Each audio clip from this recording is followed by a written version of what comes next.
حاجی صاحب قبر میں سر پکڑے پریشان بیٹھے تھے.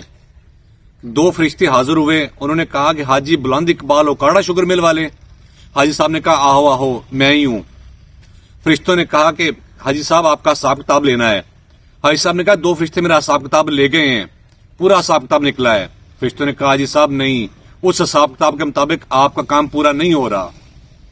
حاجی صاحب نے کہا اچھا اے تین میں حج بھی کیتے ہیں, اے بھی وچ پاؤ. فرشتوں نے کہا کہ حاجی صاحب یہ دو حج آپ نے سرکاری کھاتے سے کیے تھے, اس کو ہم کاؤنٹ نہیں کر رہے.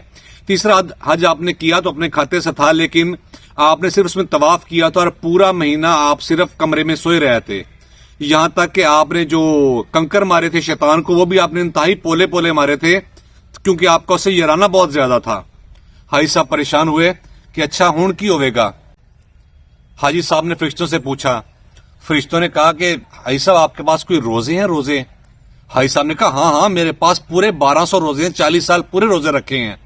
یہ کہہ کر حاجی صاحب نے اپنے سامان میں سے پرانی سی کھڑپین سی ایک صندوق نکالی اور جیب میں ہاتھ ڈال کر چابی نکالی, اور اس جو صندوق تھی اس کو چابی لگانے لگ گئے. اور اس میں سے جو تھے وہ 1200 روزے, 40 سال کے 30 روزے وہاں پر جو تھی وہ گڈیاں بنا کر رکھی ہوئی تھی حاجی صاحب نے.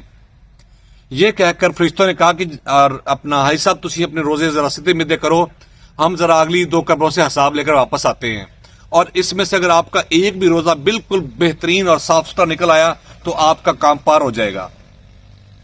حاجی صاحب فرشتوں روزوں کو کھولنے لگ گئے اور فرشتے چلے گئے. حاجی صاحب نے پہلا روزہ دیکھا تو اس کو دیکھ کر کہتا یار یہ تو کوئی چڑی روزہ لگتا ہے, اس کو سائڈ پہ رکھ دیا. اگلا روزہ دیکھا تو اس میں انہوں نے اس دن جھوٹ شوٹ بولا ہوا تھا اور کوئی نیکی شکی نہیں کی ہوئی تھی, اس دن خالی منہ بند کیا ہوا تھا. ایسے کرتے کرتے ان کے تمام روزے جو تھے نا وہ دیکھا کہ ان 1200 روزوں میں سے کوئی بھی روزہ بالکل صاف اور اللہ تعالیٰ کی رضا والا نہیں نکلا.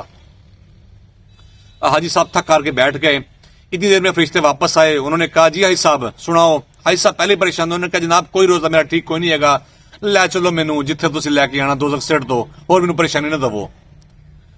فرشتوں نے اس دوران کہا کہ حاجی صاحب آپ کے حساب کتاب کے مطابق تو کوئی روزہ ٹھیک نہیں ہے, لیکن ایک روزہ آپ کا بالکل ٹھیک ہے. یہ تب کی بات ہے جب آپ نہ حاجی صاحب تھے اور نہ ہی آپ کے پاس یہ شوگر مل تھی.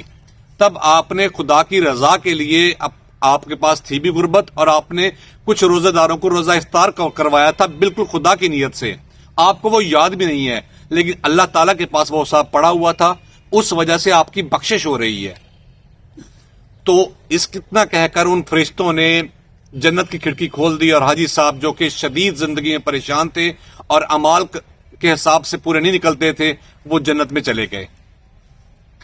ہمارے ساتھ بھی شاید ان روزوں کے معاملے میں یا دین کے معاملے میں شاید ایسا ہی ہونے والا ہے کہ ہمارے پاس جو ہم تمام اعمال کرتے ہیں وہ ہم دنیاوی ضرورت کے لیے زیادہ ہوتے ہیں اور اللہ کے لیے بہت کم ہوتے ہیں.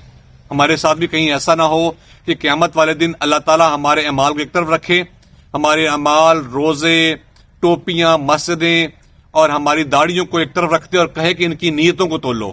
پھر ہمارے ساتھ کیا ہوگا؟ یہ رمضان کا مہینہ ہے. اس رمضان کے مہینے میں بھی اگر آپ کا شیطان قید نہیں ہو رہا تو سمجھ لیں کہ اس شیطان نے لاہور ہائی کورٹ سے ضمانت قبل گرفتاری لی ہوئی ہے. رہے نام بس اللہ کا.